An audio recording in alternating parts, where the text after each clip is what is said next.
In this land of broken rules, political fools, we got to stick together. In many ways, the people have always been ahead of their leaders. But we got to keep eagle-eyeing their foolishness if we're going to rise above. I don't care who says my cliche is tired, but what we need is love. Watch how we moving, watch how we grooving, see how we float in style. One nation under a groove, the Ganges has met the night. The hidden agendas. Liberty. Liberty Mutual is all she talks about since we saved hundreds by bundling our home and auto insurance. Liberty. It's pronounced Biberty. Liberty. Biberty. Liberty. Nice try, kid. Only pay for what you need. Liberty, liberty, liberty. Liberty. Of the mind benders, these people will always do their due. But when we get to that sweet place that we go in, them could come along too. Cause we moving with the power and the glory. See how we float in style. One nation, one group, the Ganges has met tonight. There'll come a time when our children will ask us, big people, what did you do? And when we let the lyric fly, pray not to lie, the choice is up to you. Tell me why so many rivers of this world found their way into this land.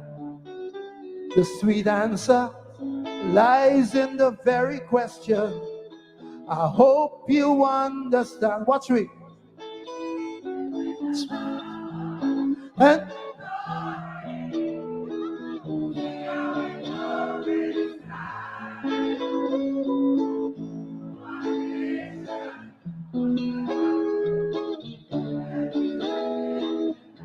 now, the lady who called from North Korea and say she have it on stream. All the streamers in the United States, Europe, throughout the Caribbean, we will sing this one together all around the world with the people here today. Are you ready?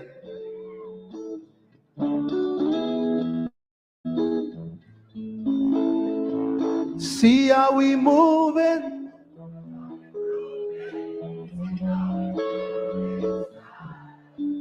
One nation. One nation.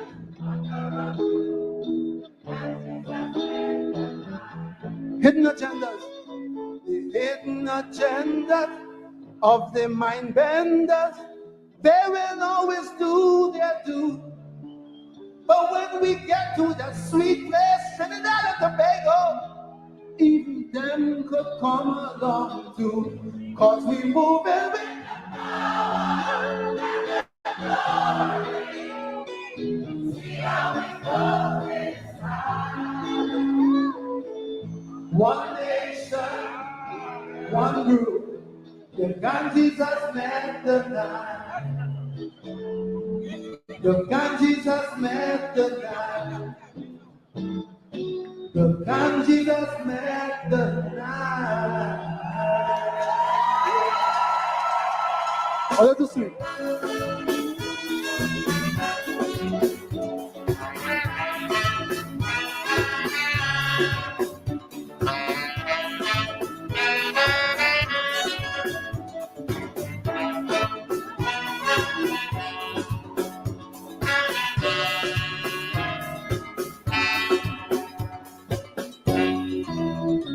Many rivers flow to this naked eye, bringing fear and pain, but also a brand new style.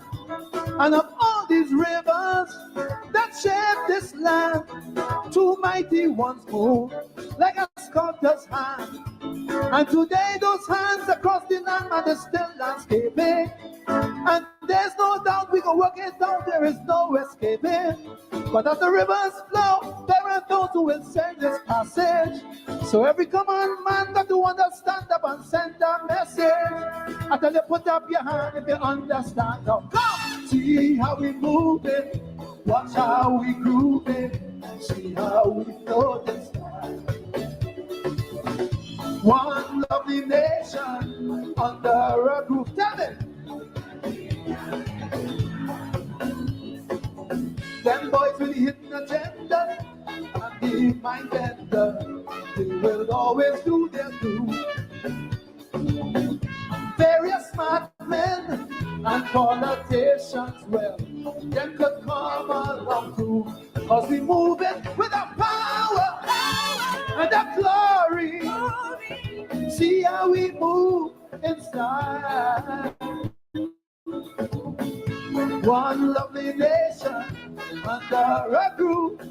The King James has met the night. Check it out.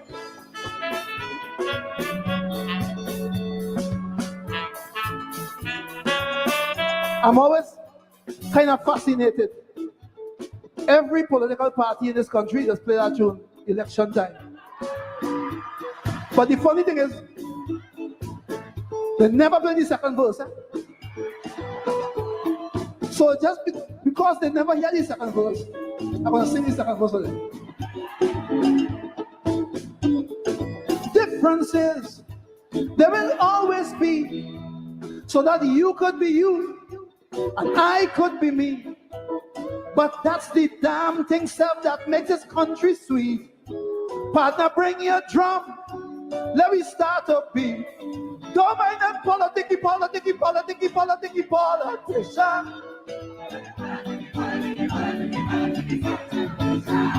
We done jamming on them because we know the story. Let them fight if they want in this land of the deep. You know what we gonna do? What we gonna do? Come, see how we move it, watch how we groove it, see how we float in style.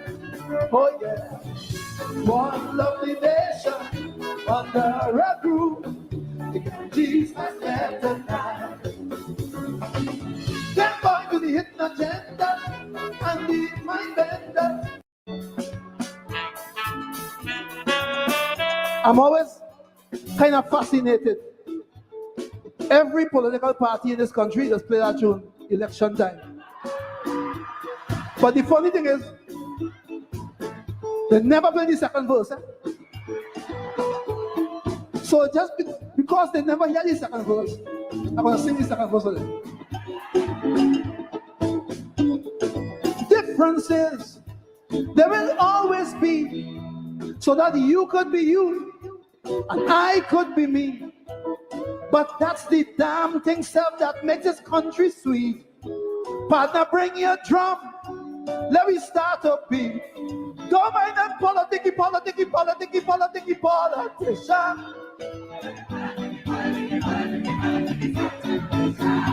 We done jamming on them because we know the story. Let them fight if they want in this land of the deep. You know what we gonna do? What we gonna do? Come, see how we move it, watch how we groove it, see how we float in style. Oh yeah, one lovely nation under a groove. Jesus has met tonight.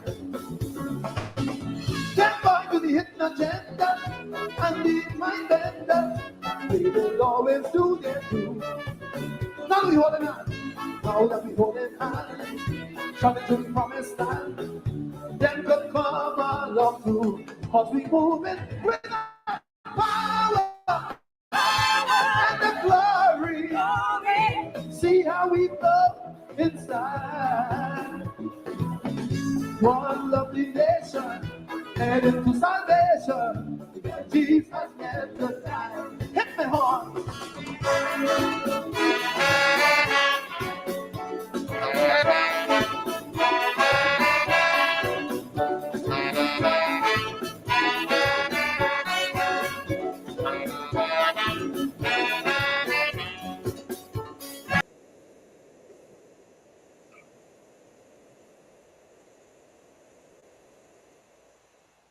You all understand why I say Kaiso is the greatest musical genre on earth. Greatest. We move in with the power and the glory. King David Michael Rudder. Y'all here was this thing of multiracialism. You could be you, and I could be me. Our government saying multiracialism is when all of you all come and be we. Come and be me. That's what they're saying. That's why they don't play that verse, as Reverend Rudder say, them in Trinidad when they play the Kaiso. The essence of multiracial democracy is that you could be you and me could be me. Good evening, welcome. We're into the second week of the civil uprising in Guyana. Civil uprising. No party organized nothing. Them lady, young and old, leading the communities. Every night they're out there with a candle. They're out there with a candle. From village to village, tongue to tongue, country to country. It's a civil uprising in Guyana. That's what we've been talking about here every week. I mean, it's not sustainable. You can't continue to do what you've been doing for the last 5 years and just expect nothing will happen. And as I said last Monday, them boys take the thing to the next level.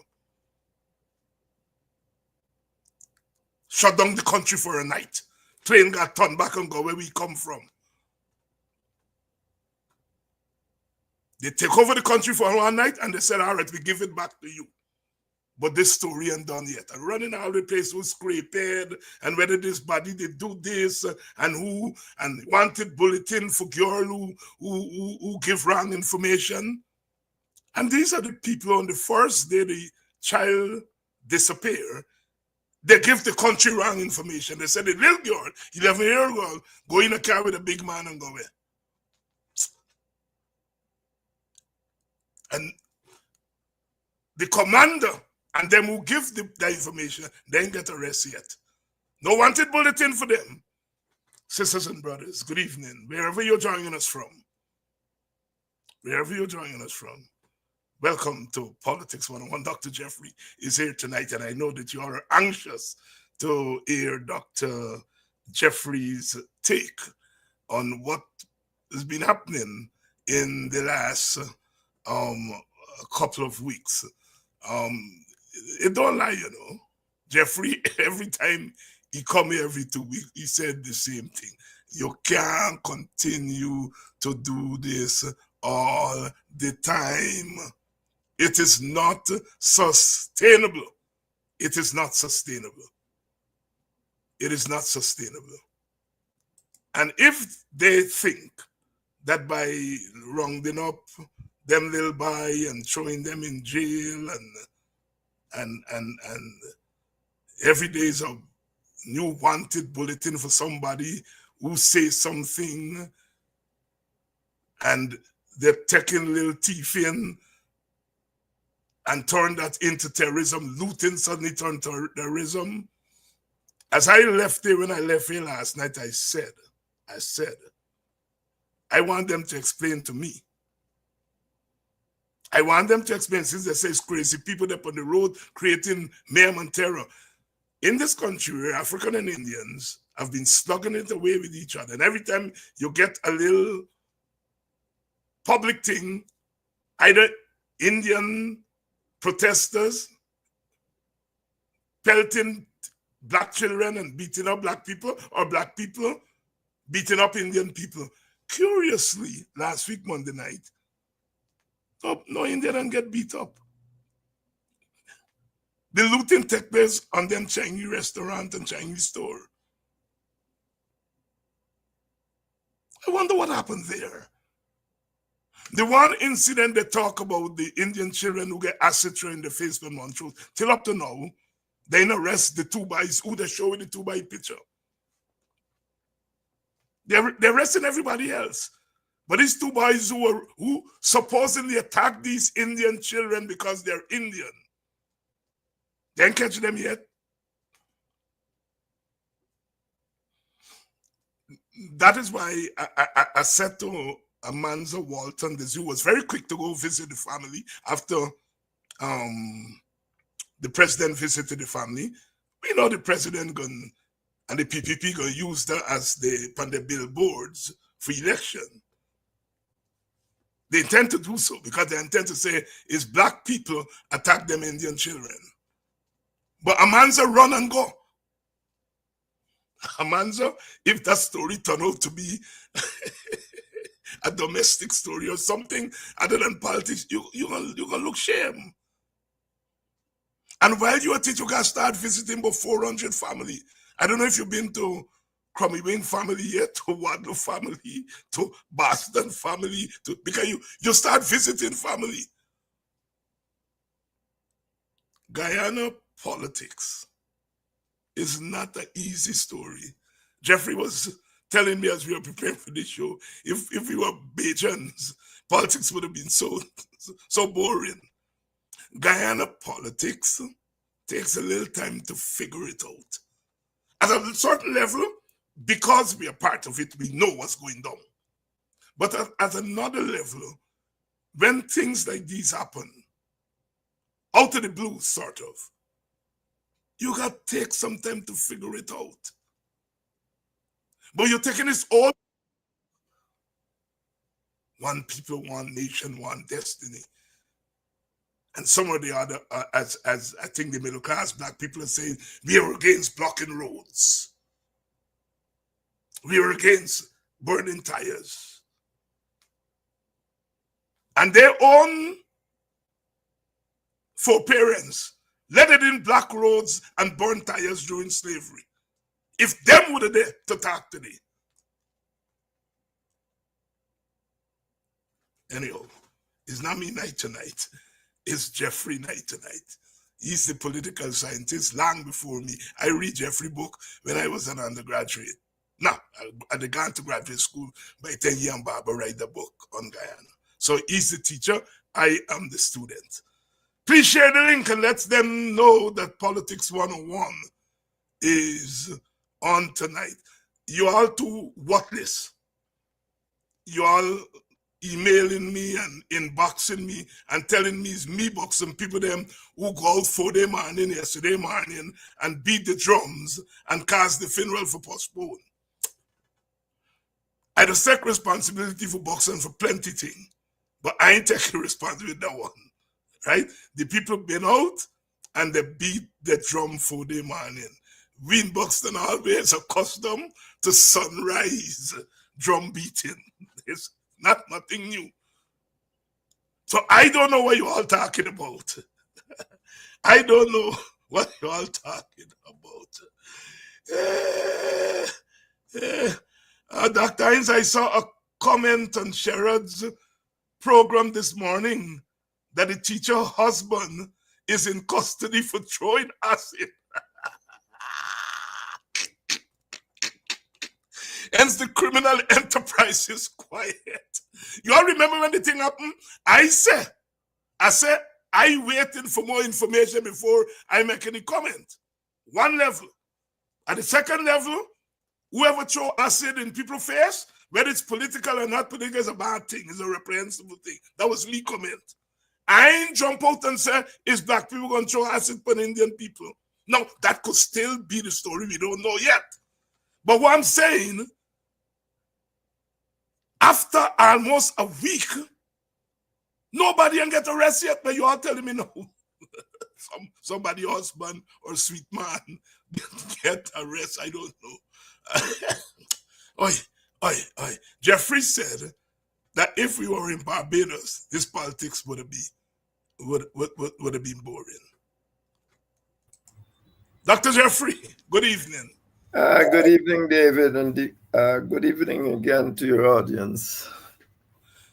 BV, which is a very quiet and orderly place. I used to remember as a small boy walking from Buxton to go to BV to watch picture. because we didn't have cinema. They movie cinema and they take you to Vijay. So we used to walk to BV for going to watch picture. When picture done, I think pictures were done by 8 something, 9 o'clock. When we walk out to BV, quiet. Well, now it's a little bit different. When I go in BV now, then by sporting up and so on. But BV is always considered, compared to Pleasance and Buxton, right? A very quiet place. But I see even BV come out with a candle in the hand and thing. Help us in a general way to understand, because I think the question that I posed and all the analysts, none of them getting into it, why the death of a little 11-year girl, working class girl, from an isolated place out there in the West Coast, West Coast Demararis Bankers people. I mean, every day you open the paper, some little girl disappearing, some little girl drunk, dying, but why this particular death has ignited what I am calling a civil resistance movement? Talk to us, Dr. Jeffrey. David,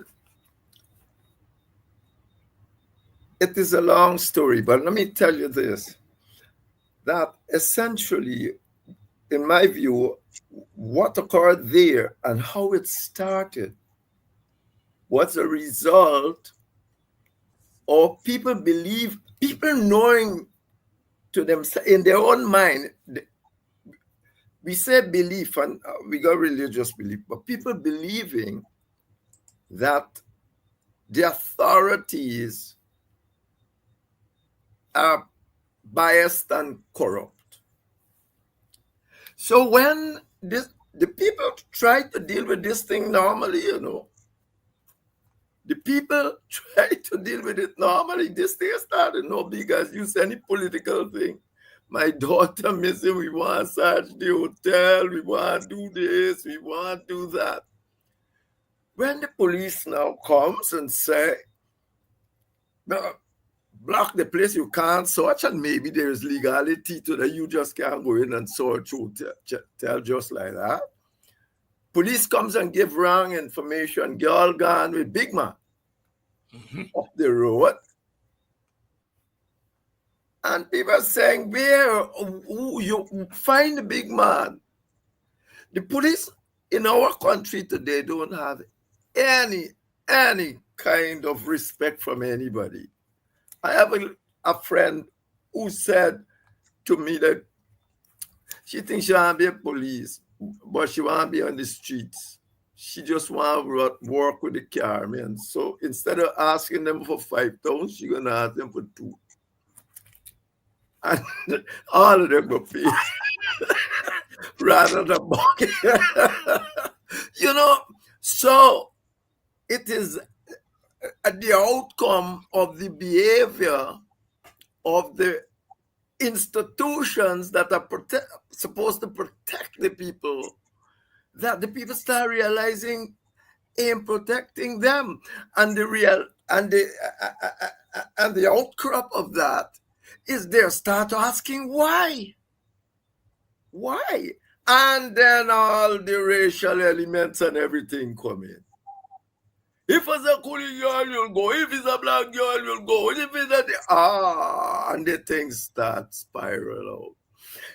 What happened there is I don't know why the people would have given people wrong information. It might well have been, as some say,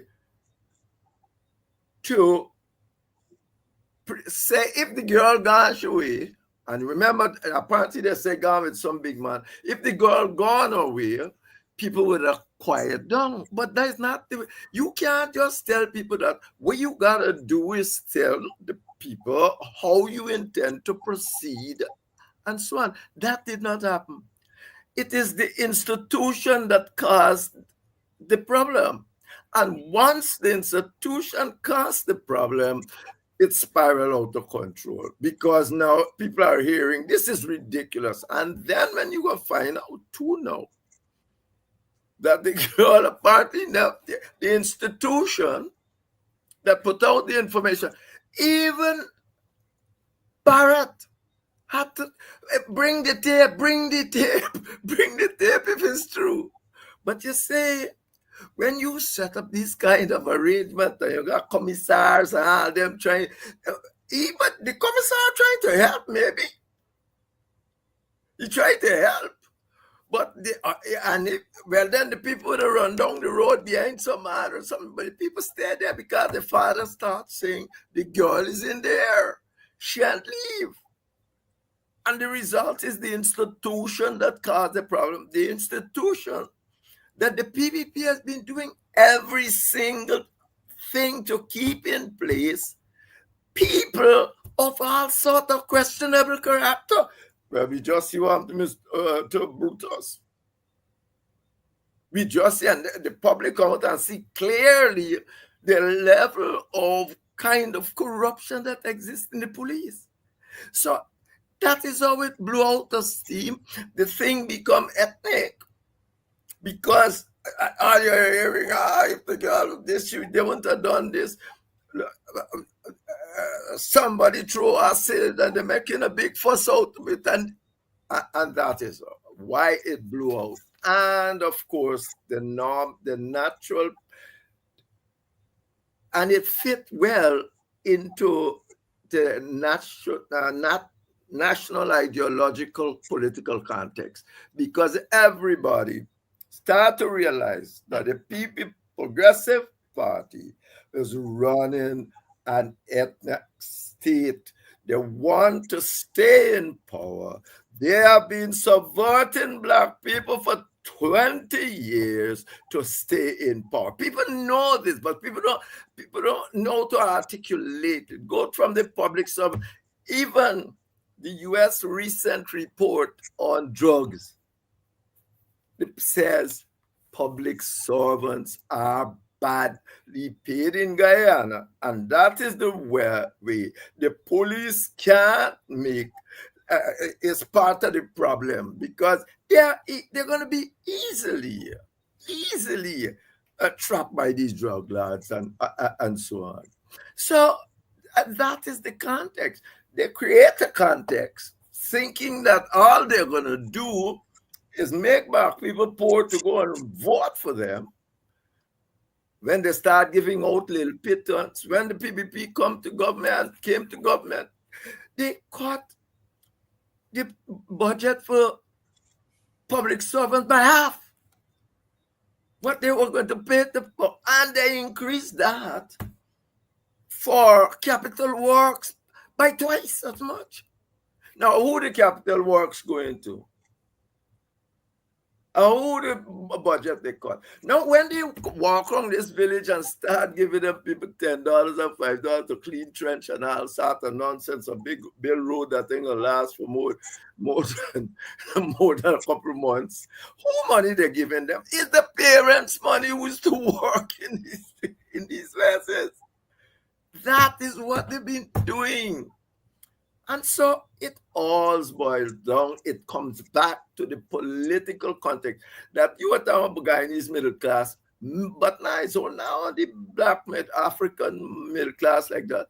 In the middle class a little like that too. We are not going to talk about that, any sort of disturbances and so on. But the ordinary man in the street ain't got time with it. At one point or another, he's going to come out and say, this is this. It got to stop. No. And that is that. It is not poverty. I end my last article by saying, it is not poverty that make people riot. It's relative deprivation. All the working social life. You can't be riding around in a Rolls Royce and I walk it. And we've been in the same school, and I see you do nothing better. That is the problem. And it's there. It has always been there. And incidents like this will bring it to the fore. And there's nothing the PPP can possibly do about it because it's their cause. That is, David, remember Marcus Carter, what he said? He said a country like Guyana got to shared governance for it to be run democratically. He said, he says inevitable. You got a bicommunal state of two people, two ethnicity, as Rudder was saying just now. You got your way, I got my way. Therefore, how are we going to do this way? You going to come to power and run things your way? Or I'm going to come to power and run it my way? Or we got to sit at the table and decide what is the way? We have to do that. Suriname is doing it. Like Suriname. You can't come to the table and say, because I buy over, you impoverish them and buy over a few black people, or you keep them in some legal something, and then next thing they got, if you come by us, the legal thing gonna go away. You just crap the whole legal system. And how you gonna govern with a context like that? And that is the context. Well, to be truthful, this election that's coming up, don't matter what the PPP do, unless they do some radical things before this election, it is not winning a democratic election. It doesn't matter. It has subverted all notions of democracy already. It buying vote, it going and do a kind of magic. You don't want this, you don't want that. All, as Transparency International said, the PPP and its colleagues in the private sectors captures the state. Not me, not Jeffrey. Jeffrey don't do that. Transparency International. But you ain't got to go far to see it. They have captured the state and do what they want with it. It used to be an ad from what's his name saying, we switch. Why you think we switch? You never see that. This is a private company putting out ad like that. I see, even Exxon gonna bring a ship called Wangaya with the island. You know, I mean, you know, so effectively, they have captured the state and doing what they want with it.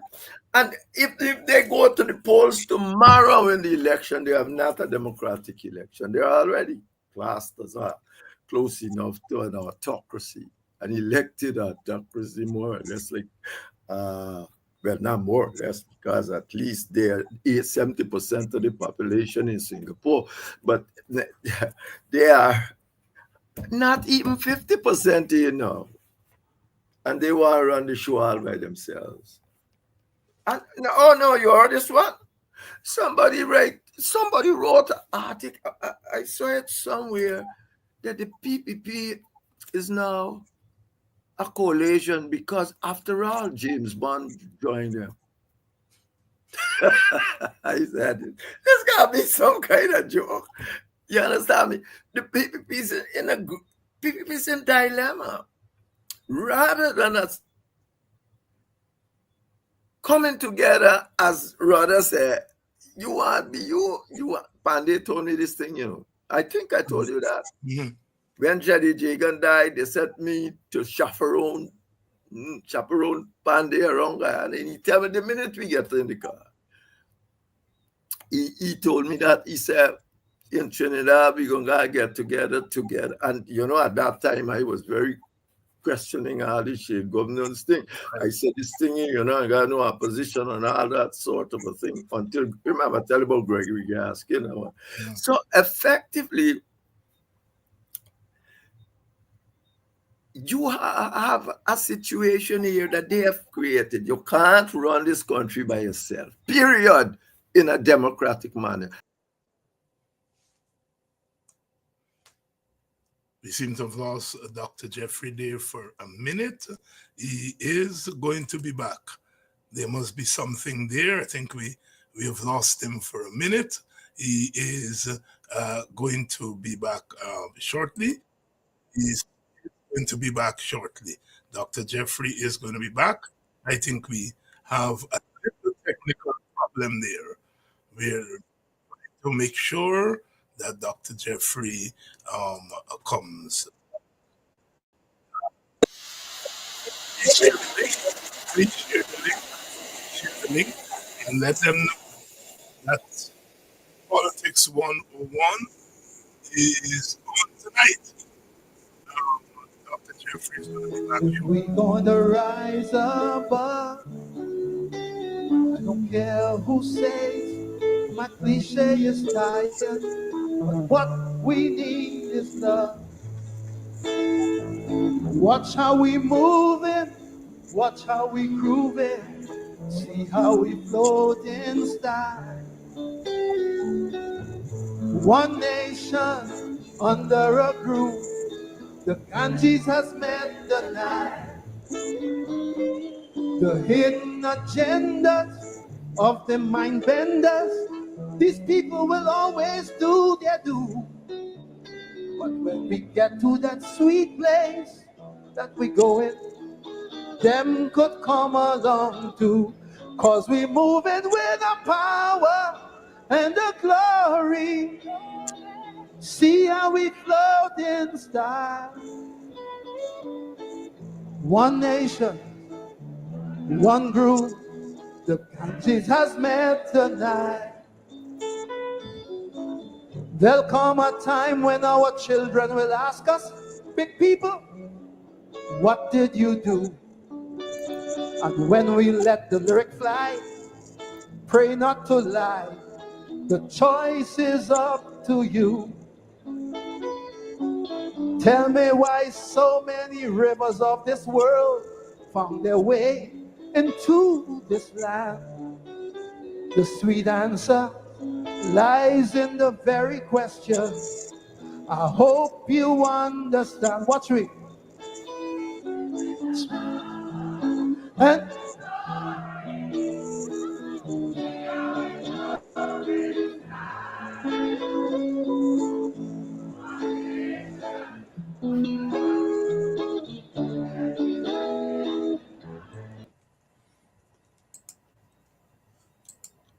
Dr. Jeffrey's back. Dr. Jeffrey's back. I don't know what happened there. The thing just went. Things are happening in mysterious ways these days. Dr. Jeffrey is back. David Rudder filling in there. We're moving with the power and the glory. Dr. Jeffrey, the opposition for the last 5 years didn't bring people on the streets. You know, they gave all kinds of explanation, the main opposition, as to why they couldn't bring people on the streets. But now people are out in the streets every night. And it's not just politicos are out on the street. It's them big lady, you know, young women, the so-called scrapers, they say, also on the streets. People who the opposition would tell you, boy, we don't even know if we could get people on the streets. But for whatever it is, they decide they're going to infiltrate this thing. We're not going on the street. But now these people of all social stratas, particularly in the African Guyanese community, we saw the beginning across the West Coast. There were some Indians also on the street. And the thing has spilled over into the diaspora, England, you know, Suriname, all over. Put your political scientist hat on and explain this thing. Explain to us what is it? What's happening? Well, one thing is certain. If you don't want people to get shot and all that, the politician got to come out there and lead it. They're out there anyway, you know. Mm-hmm. So it's not a question anymore if the politicians going to come out. The people are out there. Now, if you don't be out there because you are politicians, the people are doing your job for you, because effectively, democracy only exists where the people keep their power dry. Mm-hmm. The people must always be prepared at the end of the day to come to the streets. If something ain't happened, they must be. Now, if the people themselves are coming on the streets, you have got to show some kind of leadership. But what would the leadership would you show? That's it. You are in a better position than me to say. But I am saying that you got to show leadership. And if you're going to show leadership, you got to show a leadership that says, what rather says, how are we going to live here together? How are you planning for us to live here together? And that is what you have to do. So we understand why it happened. One of the institutions of the state, one or two of them, at least the police, made big errors. If you have people saying they want to go in, well, maybe because of rules and all of these things and laws, you guys say, wait, we are going to go in ourselves. We are going to do this. But don't try to kerfuffle the people by telling them, but the girl gone in the car with the big man and gone up the road and all that sort of thing. The minute you do that, problem. The problem now is how, David, you are going to lead them. Because you're a senior leader now, you know. But let's talk this thing. I made the observation that unlike other uprisings and protests on the streets, Indians were not targeted this time around. Is it that the opposition charges that the PPP, whenever we see these attack on the Indians, the PPP are the ones who plan these people to attack Indians? Or is it that the protesters on the streets were so conscious of the racial situation that they decide we're not touching Indians? What is it? What is it? With all the so-called mayhem and riots, as they call this thing, Indians were not targeted. Talk to us, Jeffrey. David, I know you see what happened, my man. What I tell you? Hey. You're gonna have all the police on the wall and make a few thugs come down the wall, down the road and go in the market. How that happen? Where was the police? They're standing up by BV or somewhere in bulk, and you waiting for the thugs to come in the market. And then when the thugs come in, you are blaming the thugs.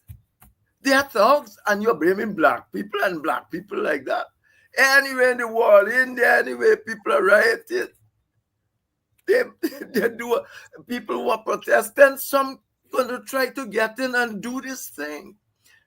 It was your job. You got thousands of police. Since you heard they come in, not to stop them, but to say, knowing the ethnic context, to cordon off Monrebo Market.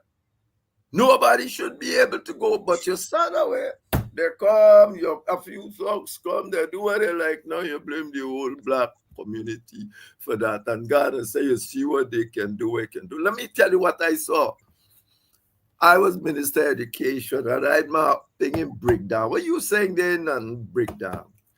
I see those chaps up and down the road, African chaps up and down the road with the confusion. And some little Indian girls coming down from school. I said, we're going to have to, and they're just going down to school and going back and walk down the way. Nobody has said a word to them. That was one of the first time I started saying, these girls just walk in, you know, they're a bit thing, but they walk in and they glance away and they go break. I said, wow. Because I just, nothing.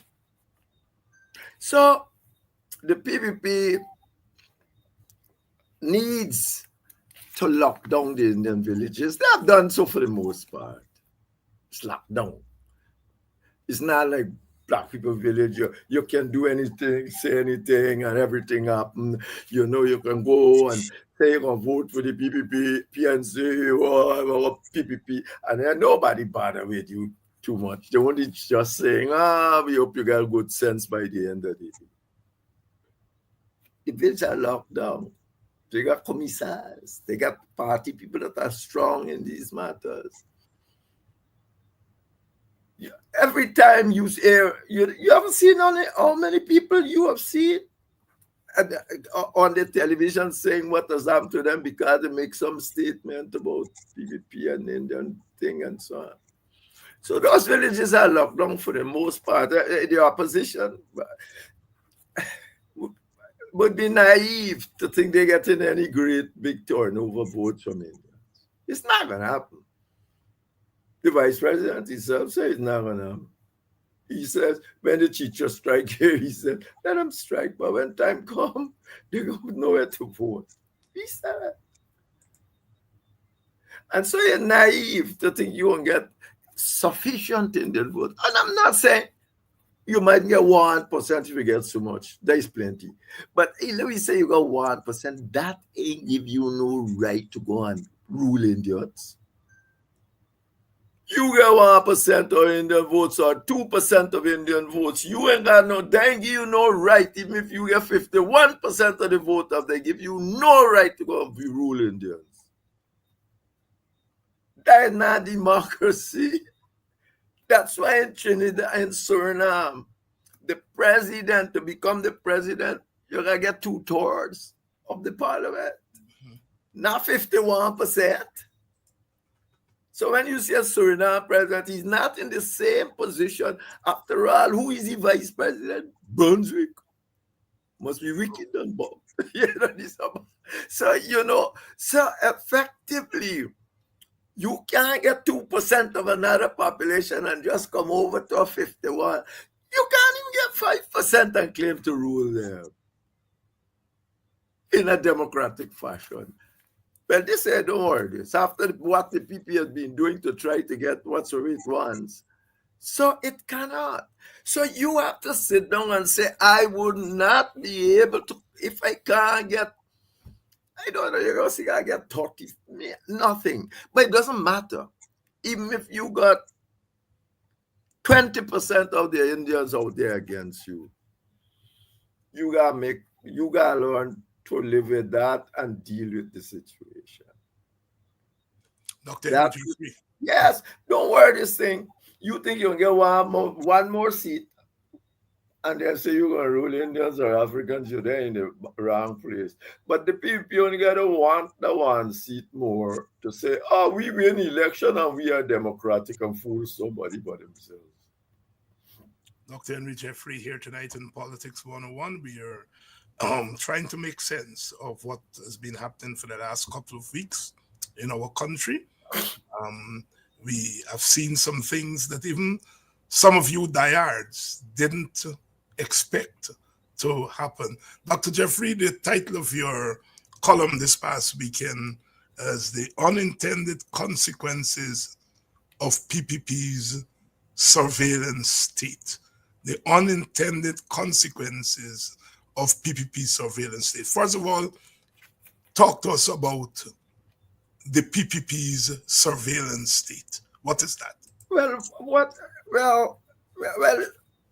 what it means is that the PPP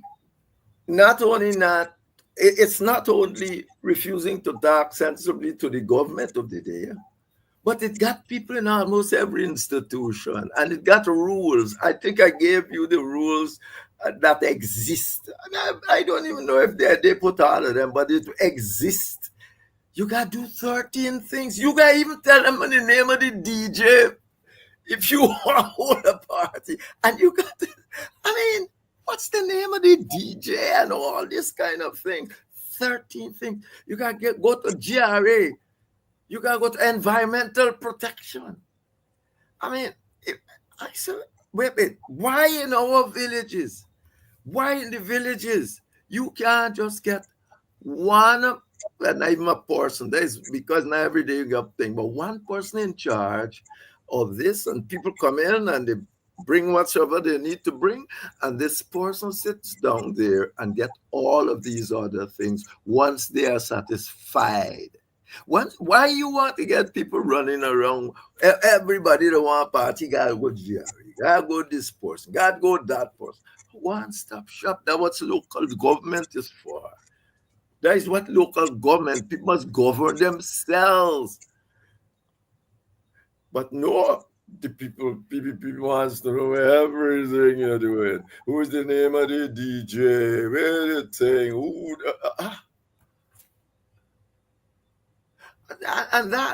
And then if you go to anything, you go for passport, they got a commissars walking around. Anywhere you go, the commissars are there. Yeah, you're seeing them now. I mean, it's not anything new.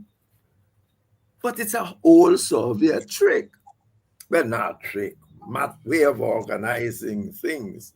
Now, but that surveillance state means that essentially the people you are putting there to deal with party interests. They are party interests, whether or not you put them in the same uniform or whatsoever of the government, they are dealing with party interests. And when an issue like this now comes up, as I said in the article, when an issue like this now comes up, and you got to consider party interest, got to consider public interest, but party interest come first. The first thing you got to do is get them people away, don't make them go in nowhere, and you make this kind of statement. Oh, she got in some car with a big man and got on. It happens because it runs counter to everything you should have been doing as a law officer. You're supposed to seize the thing, tell the people, yes, we will search. Maybe you need a warrant to search. We'll get it. We can't go in without we having a warrant to go in and search. We will get a warrant. Nobody will be leaving those. We will secure this area. Nobody will be going in this area. You can help us secure the area. And we will now go and try get, if we need to get a warrant or whatever we need to have, and we will come back and we will do a search. We don't know where this girl gone. We are at a loss. But we can assure you that we are working for the people of Guyana, not the PPP. So effectively, that is what you have. And what are these unintended consequences? You talk about some of them. No, look at the unintended consequences. No, look. Look in terms of the police again. Police there and the map all over it. When people are complaining about the appointments of police and all that, the PPP are insisting. Then suddenly you have a big burst up with an assistant commissioner, no? And the very people that you have been struggling hard to say, oh, they are good people. We put them, suddenly you got assistant commissioner with millions of dollars, blah, blah, blah. And he was brought this millions of dollars, but other top officers. And then you are still quarreling. What you think the unintended consequence of that would be? If I join the police, just like I was telling you before, if I become a PPP, I'm going to become a PPP, join the police, and I'm going to make money. Because, obviously, I'll have to do what I have to do for the police. When somebody is in some sort of legal problem, if they come at the PPP, the legal problem gone. People with problems going to come to the legal people. But they are not, look in Linden, the police, if you are shooting rioters and people who shoot rioters go promoted and all that, then why not go shoot some rioters? The people are going to compete. It's natural that people compete to get noticed. That's why I said it's simple. You want to call them scrapeheads, but they are scrapeheads last because the education system didn't do much for them in the first place. But that is the result. It's unintended. The PPN intend that issue to operate. They thought that they can do all this without any feedback into the general system. Into the general system. You say here the third unintended consequence is willful ignorance. where one wants a specific outcome so badly, one purposefully chooses to ignore the unintended effects. But you see right. what happened in terms of migration. You know, you want now to get these black people under control and suppress them. They're always going to fight back, regardless of how the situation will always be unstable. People really don't want their children and so on to live in an unstable situation if they can help it. So everybody going away. But guess when they're going away? Your supporters going away. They could go away in mass because they want to live in this. People, imagine you got acid throwing on people. As you say, we don't know who's thrown the acid up to now. And I was, when I heard this thing happening, man, I said, man, I mean, they're so far away from this thing. Anyway, I don't know, they're set out. But if you don't recognize, if you think you're going to do one thing and it's not going to ricochet into other things, you're mad. It's not, it has, but politicians tend to do it. The PVP is doing it daily.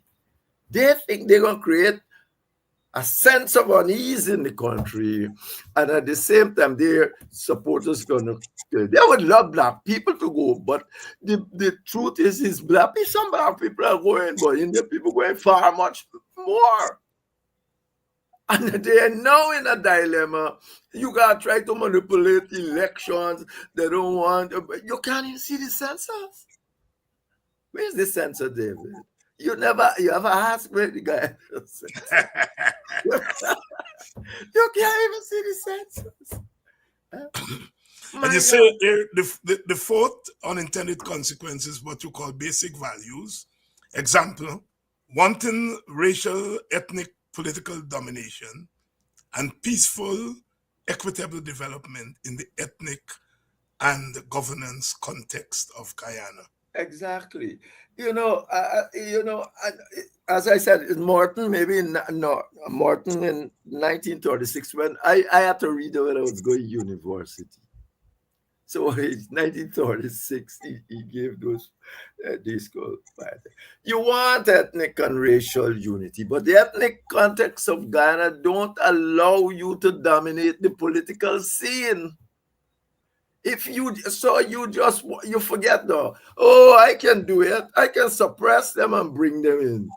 However, all you're doing creating is more stability. It's not gonna instability. It's not going to happen without instability. Nowhere, as Orr was, I think Scott Orr said, nowhere has this happened. Nowhere have you been able to take a bi-communal society and managing it democratically without some forms of shared governance.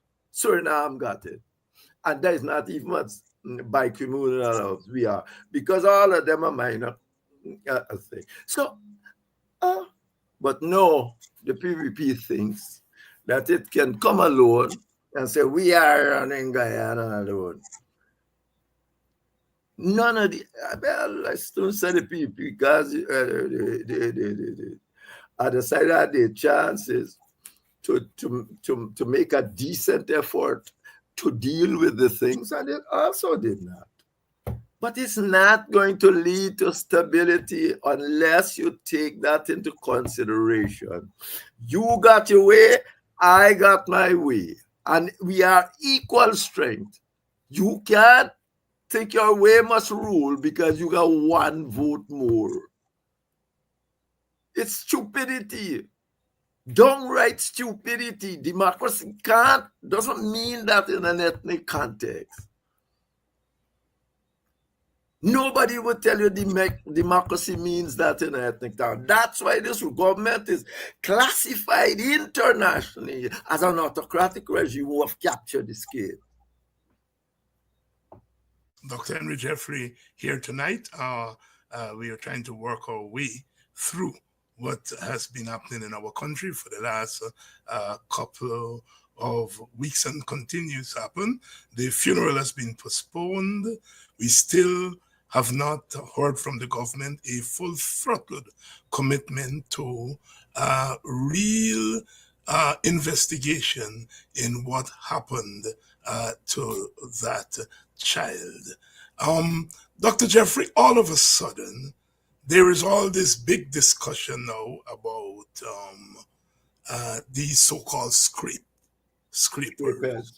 scrapeheads, as they call them. What are we hearing there? Why all of a sudden the question of the scrapeheads is now being pushed into the front? Because the scrapeheads are the one that people can't control. You understand? The scrapeheads are the one who you are, for the most part, are ill-educated. You pump up with a whole lot of consorts and activities, and every day some bad consort. No, you can't control her. You ain't give them no particularly trade. Burnham and left with PICs with you. Now you are pretend. You let them all break down, because in African villages you used to see a whole lot of tradesmen go. Now you can hardly find any. Burnham left. When Burnham put PICs in, when I left the Ministry of Education, we put going to introduce an internationally recognized degree, not degree, certification at the BVPIC. The man tell me, next year it gone. No, you can't find them. They got to make a hustle. The PIC, and what scrapehead mean? I mean, I suppose when they say scrapehead, I mean people scraping a living. Yes, and they're confused mentally. You know? Yes, they're confused mentally. They're confused. So effectively, if they're confused mentally, you can't deal with them. I'd say and it's not one said can't deal with them, and it's the PVP created them. It's 3 decades they've been running the show. That's right. They created them. And want to use them for their own purposes, because they feel these are the people they can let loose in the crowds. They feel that these are the people that they can give a $1 million contract here and there, and these are the people going to protect them, and so on and so forth. The unintended consequences. Of course, you can't get, almost anything you do, I got some consequences that you have to think about. But they ain't thinking about that. They're just focused on what we want. We want this to happen. We want this to happen. But it don't turn out like that. That's not social science. That's why I say social scientists tend to pay attention to it, because they know. Politicians just tend to say, that's what we want. We're going to do what we want. And then when it blow up in the face, it says, oh, lock him up. Lock the other one up. The one stupid. But it's you stupid. You're trying to do the undoable without creating the products that are now biting you or making mistakes to embarrass you. It's you stupid, not them. Very well put here by Dr. Henry Jeffrey. Dr. Jeffrey, every day they're rounding up these boys, and it seems as though now anything that one says falls under terrorism. What's that? Everything now is terrorism. Yeah, but that's not no. But since they put in the act, everything is terrorism. I mean, so I don't even bother them with it. But they want to catch the West, and particularly the American thing about terrorism. So effectively, everything is terrorism. So they believe if they say something is terrorism, they'll get support from the West. But if these people more sophisticated than you, they know this is autocratic government. Anything that touches autocratic power is terrorism.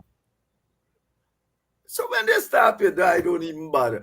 Yeah, because these people know people are just going down the street, walking, messing around. You got terrorism? No, not at all.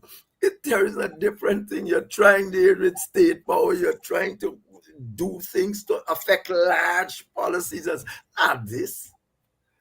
And those people are out there now, they might be a bit looting and saying, oh, we can loot now and get off with it and so on. But that's terrorism. They don't want to overthrow nobody. They ain't even perhaps know who to overthrow.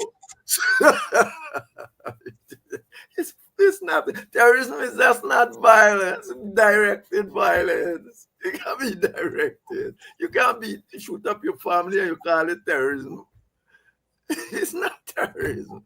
It can be directed toward politically, and that's stupidness.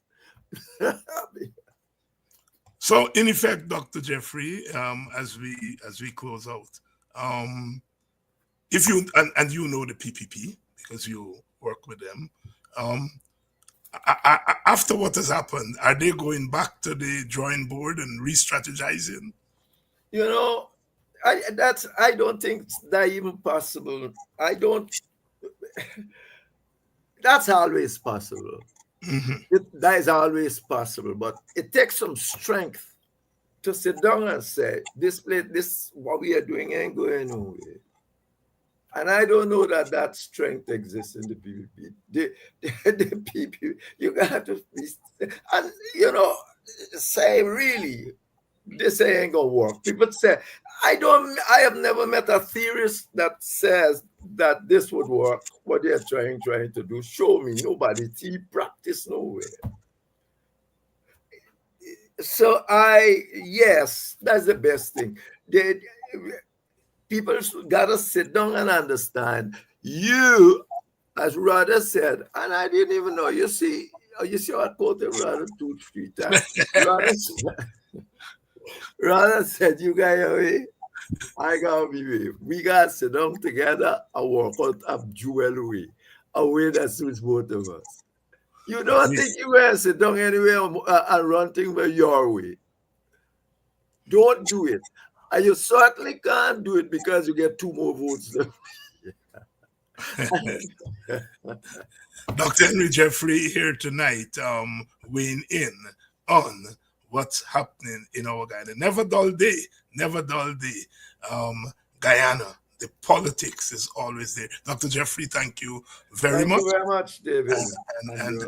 And by the time I see you the next time, I'm sure we'll have much more to talk about. Okay. Dr. Henry Jeffrey, political scientist, politician too, so he knows what he's talking about. Tomorrow night, Takumo Gunse is going to be here, and we are going to be continuing the discussion. As you notice, things are not letting up, and I'm particularly interested in the asset throwing, because again, I say to my brother and sister political leaders, take time out and understand the politics. Take time out and understand your country.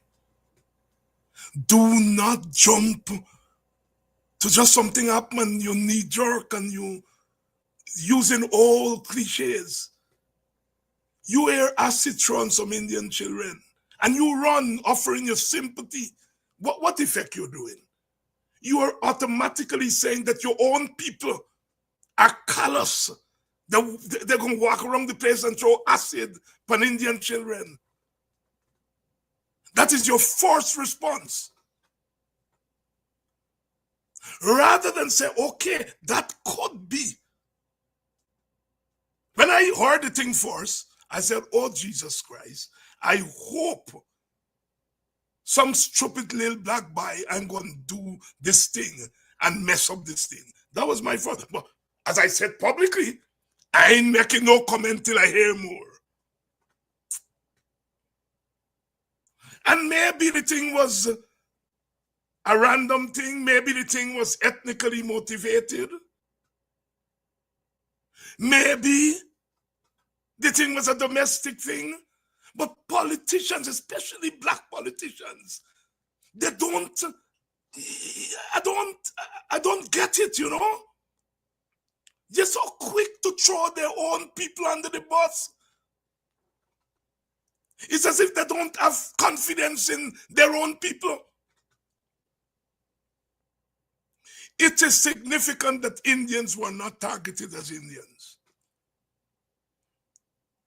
And the reason I'm saying that, it is not that I don't think there will be isolated incidents of Indians being targeted as Indians. But what it did is that it proved the opposition correct.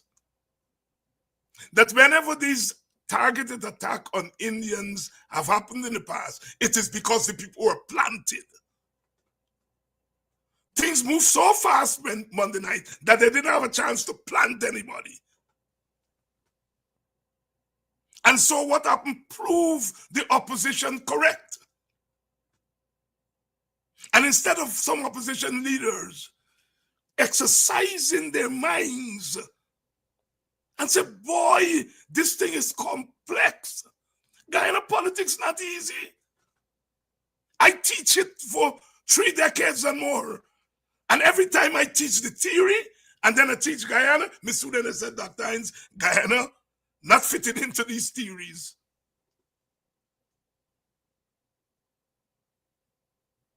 And then we come up in the academia with what we call theory building. In a sense, in terms of understanding ethnic politics and ethnic society, Guyana is a place to pay attention to. Let me end with Trinidad. They just had the Trinidad election. The UNC, the Indian Party, increased its seat allocation from 19 to 26. And they say it's a landslide. It also got 54% of the popular votes. They say it's a landslide. But when you peel back those numbers, there are a couple of things that jump out. First of all, the turnout was 54%. Down from 58% in 2020. You had 58% turnout during COVID, and now we are out of COVID, 54% turnout. Less people voted this time around than when it was COVID. What it means is 5 out of 10 people didn't bother to vote in Trinidad. Then when you look at the actual numbers, the ruling party, the UNC, the Indian Party, increased its votes by 35,000. But the Black Party, the PNM,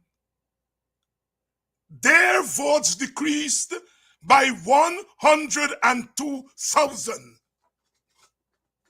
So all that happened in the election is that the UNC increased its votes in its base, but the African base stayed away. 102,000.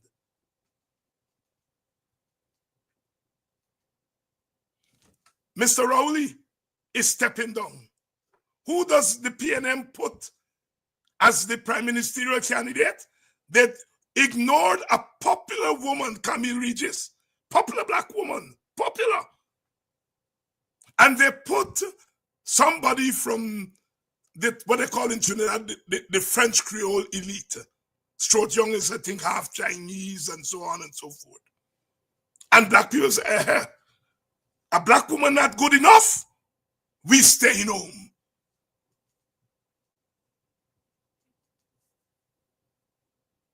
The oil refinery closed down.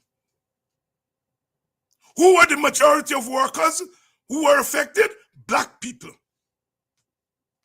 And the PNM refused to recognize the racial component and the racial feelings. And 102,000 of their supporters stayed away. Now the Indian analysts, I saw my friend Roy talking in today's paper about floating vote. Let me say the 35,000 more votes that the UNC got, even if all of them is black people, it still means that 69,000 black people stayed away. Now all that happened is not no crossover vote caused the UNC to win.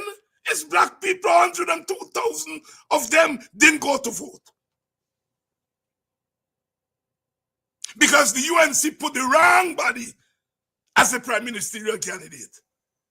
And they didn't pay attention to the fact that black people were affected by the closing of the oil refinery. They did not pay attention to their ethnic base. Sisters and brothers, all you know, there's something I'm preaching here, day in, day out. I hope them opposition brother leaders and sister leaders that I have studied Trinidad, you win or you lose an election, not with crossover vote. You win or lose with your ethnic base in an ethnic society. If of those 102,000, if half of them, 50,000, had come to the polls, the results would have been different. All that happened is that there were marginal seats where the PNM won by a couple thousand votes in 2020. Now, black people stay away. Indian people go to the poll. They win in the marginal seats. The UNC gets 7 more seats with just an increase of 35,000 votes, which means 35,000 more Indians, Trinidadians went out. And 102,000 Africans stay away. The turnout was 54%. If the PNM could have brought out half of those 100,000 votes that it brought out in 2020, the results would have been different. I hope you all send my comments to Brother Aubrey, to Brother Nigel, to Brother Terence, to Sister Manza, to Sister, what's your name? My soldier sister, Sister Simona, because they're the leaders. They don't put people like me picture up as leaders. They're the leaders, and I love it. Let it go. Send what they're saying to them. You do not win an election in an ethnic society with crossover vote. You win with your base. And you see all them young people that out there with a candle every night. All them lady out there with a candle every night. All them young so-called scrapers who are out there. If we can get them to the poll, the coalition would win. Coalition ain't gonna win with crossover votes. Amanza should be visiting black families also. They got a lot of black families who get more than acid thrown in the face. But no. Abi this vote no matter. I am saying to you all, tell them David Ainse, pay attention to Trinidad.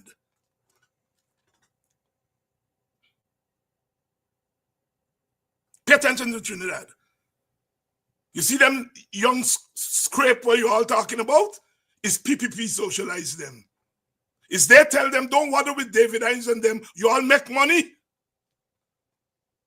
Is they socialize them to attack opposition meetings? Is they socialize them to come in opposition meetings and beat up Indians? What they don't understand is that somebody may be a scrapehead or scraper, but that same person is also a human being. That same person is an African. So that same person has different and varying outlooks. Their only outlook is not just to sell the little thing and say, all right, Jack Joe, you want we for be bad man, give me a 2 million. That is one aspect of them. There are other aspects of them. And so if you see people one-dimensionally, you end up with what's happening. It's Jack Joe scrapeheads, turn back again, see. Is Jack Dio scrapeheads turned back again, see, Monday night? That is why I'm saying to my brother and sister, them, you all do not condemn what you all don't own. The people who cock Jack Dio, them boys cocky.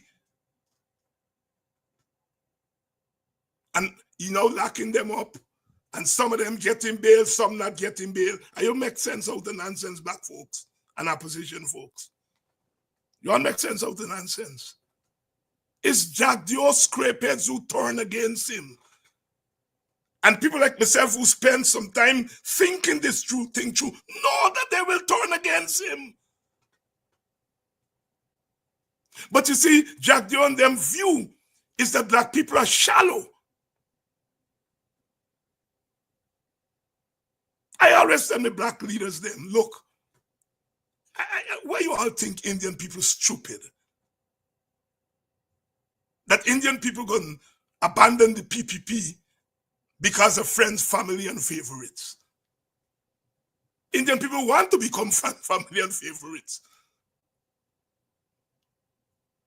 Indian people know the PPP doing stupidness and wrongness to black people and wrongness to Guyana. But why do you all think because of that they're going to left and come to we? They're not stupid.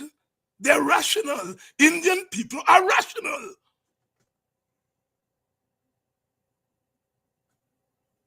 And if you approach them as rational people, you will understand that trying to believe they will come over to us because the PPP doing bad is stupidness. In the same way, Jack Dio and them got to realize that black people are rational. And they may be hungry. They may want money, and you throw a little money at them, they take it. But that don't mean that they become loyal to you. I end with this story. I understand they get a buy in Buxton. He is what people may call scrape. I don't know. He is drink up, he lick and so on. But he just walk. You fetch fish. He do his day walk, as they call it. And he get a little money, drink up his rum, and thing, he thing, and he walk around. And here he get $100,000. And he buy a bicycle. And like he buy a tablet. So every evening, he tune into Politics 101, then he tune into Sherrod, and then he tune into Bench Cup and so on. And me here, when Politics 101 done, you're right wrong with the bicycle, with the thing pan, the thing. David Hines was critical of Amanza tonight, and he was right. And he moved on, he got the next corner, and you relate what David Hines said on the program. They might call him scraper. He take $100,000 and buy one bicycle. Then I tell me the story, Turkey, and then give me the story. And he buy a tablet for watch the program. He attach it to the bicycle. You right wrong. They said, well, then buy got TV bicycle with the thing. And they said, nobody not interfere with the bicycle. And he tablet. Unintended consequences and thinking people are fools. He goes around every night when Politics 101 done and telling them who and watch Politics 101 what the countryman David Hines said. When I say I stand with the so-called poor and the powerless, I don't like the term scrapers, but if there's a term they're using, they said David Hines stand with the scrapers. Yes, I stand with them. Because I understand them. I understand the origins of their plight.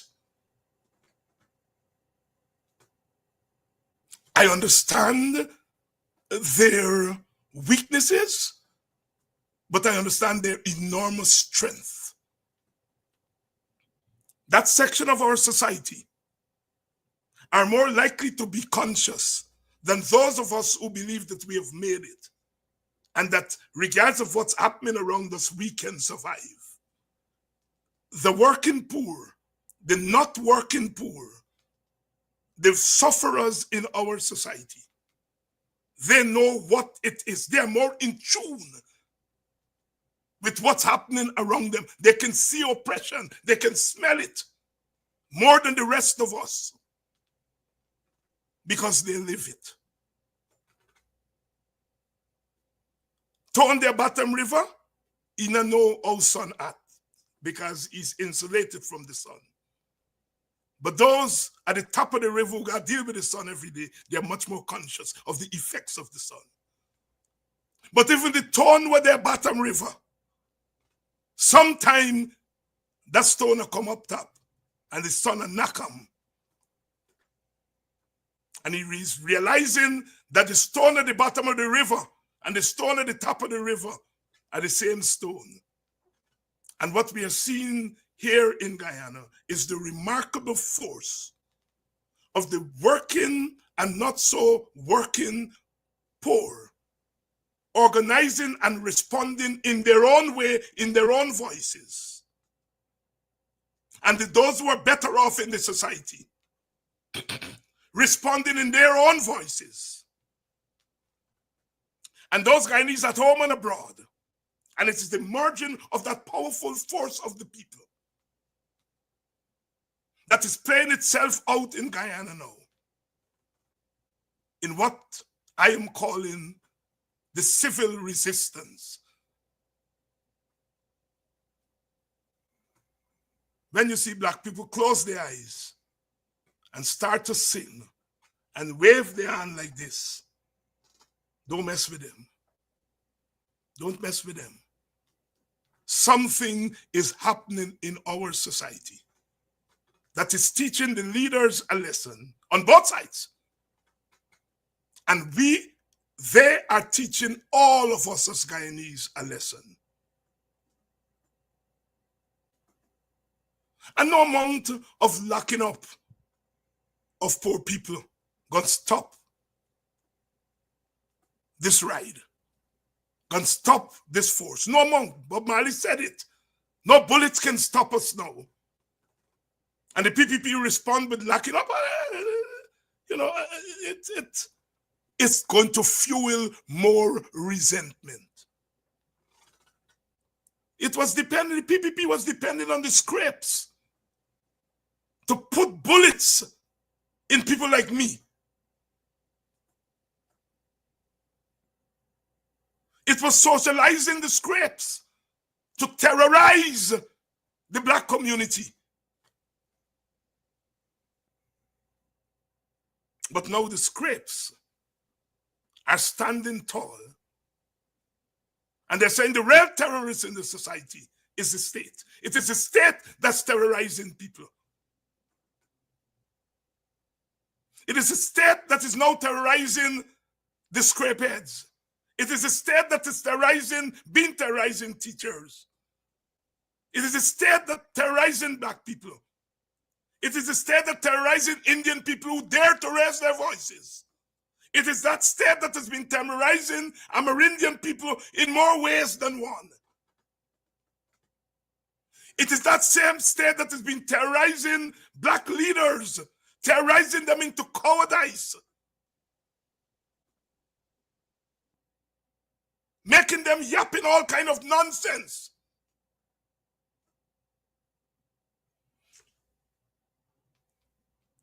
Give credit where it's true. The middle class run off of them out at the beginning, but they're walking it back now. And you're hearing much more sensible and reasoned analysis coming from them.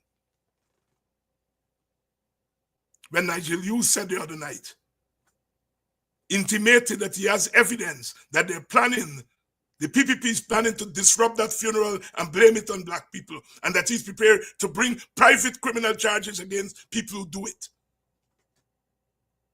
The assistant commissioner calling Nigel must share intelligence with the ice pass Nigel Hughes.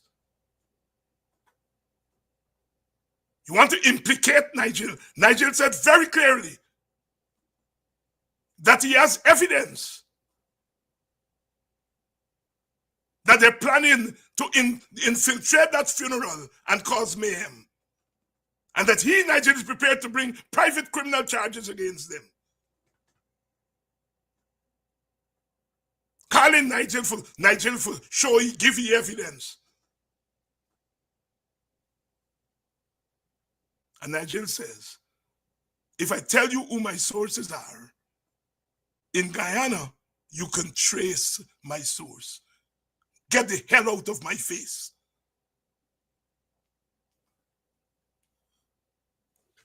I salute Nigel Hughes.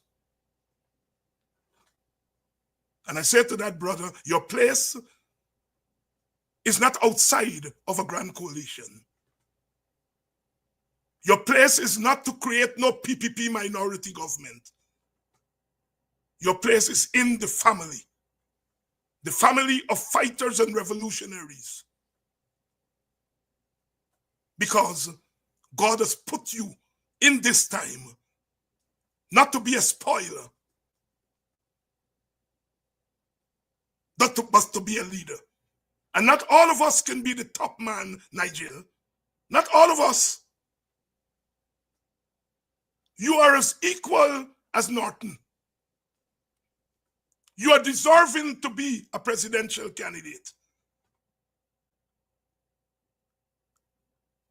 If the Guyana Constitution had asked for 2 presidential candidates per ticket, right away I will say, you are Norton. I will have no hesitation. No hesitation.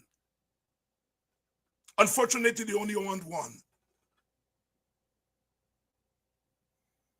And sometimes we have to be dictated by the logic of the ancestral wisdom. I love you, brother. You know that. You're representing two WPA people now, right now. The little girl who they're trying to hang because she must make some vice note, you're representing her. And I've always said on this program to the zealous people here, you can vex with Nigel, don't cuss it. Thank you, brother. Thank you. I understand that sometimes it is tempting to play to the gallery. And I know as political people, you have to differentiate yourself from Norton, or you have to differentiate yourself from David Hines, or you have to differentiate yourself from this body, and so on, so that you have your own political personality. I understand all of that. And you have a right to carve out your own political identity. But we're not going to survive in Guyana as Black people, as poor people, as brown sufferers, if we don't bring together our various identities. I'm pleading again with you tonight, Nigel. Pleading with you.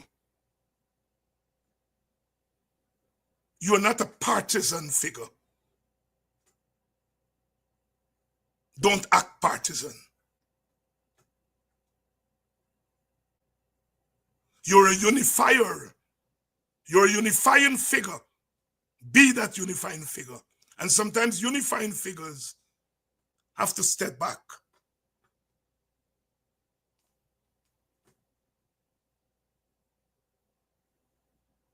The gods will not be angry with you if you allow yourself to be led by Aubrey Norton. The gods will not be angry with you.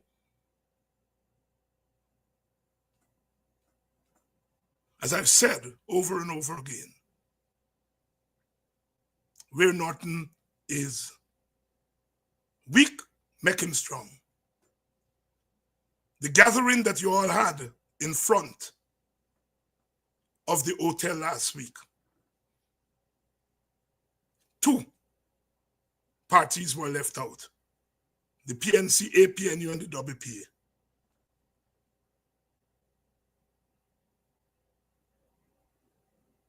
It can be you all left out us because we too radical, because you all invite my radical brother, Apostle London. So it can be that you all didn't want radical people there because Apostle London and Simone are more radical than me. So it's not radicalism you all run away from. They're more radical than me and Aubrey. So it can't be radicalism that you all left me and Aubrey out. It's something else.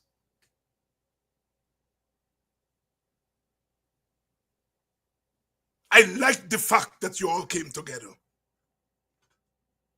I like the fact that you all came together. Even if it means that I get left out.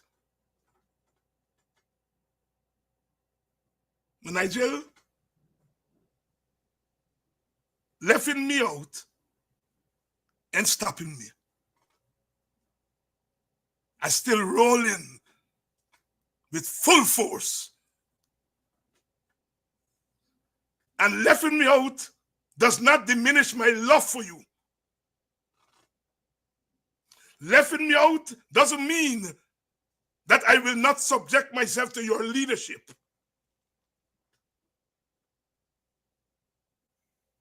You know why? Because I was trained by Iyusi Kwayana and Walter Rodney and Clive Thomas and Rupert Rupnarain and Andaye and Josh Ramsamy and Takumo Ogunse and the host of revolutionaries. That it is always what is best for the people and the country, even if it means that I have to be out of it.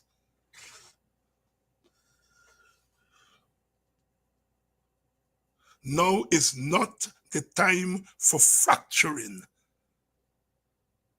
The unity of the scrapes and the women, young and old women,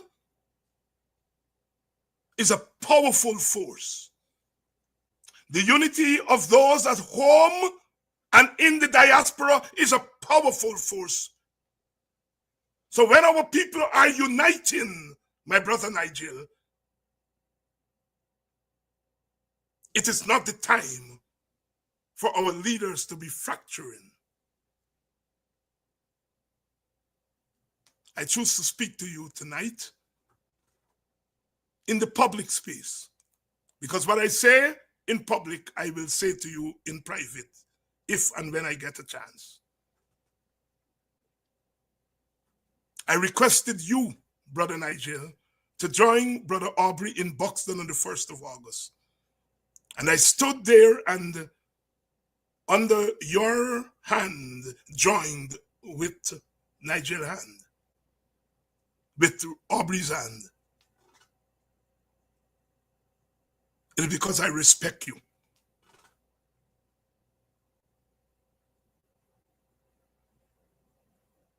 Seize the time.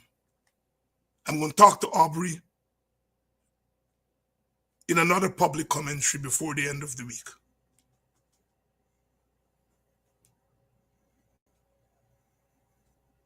We have work to do.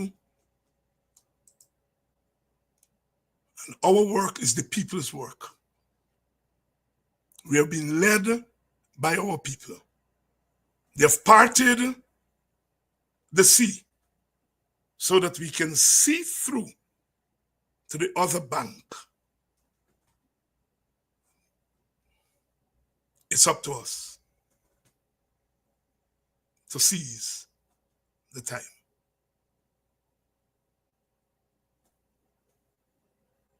Good night. Asante Sana.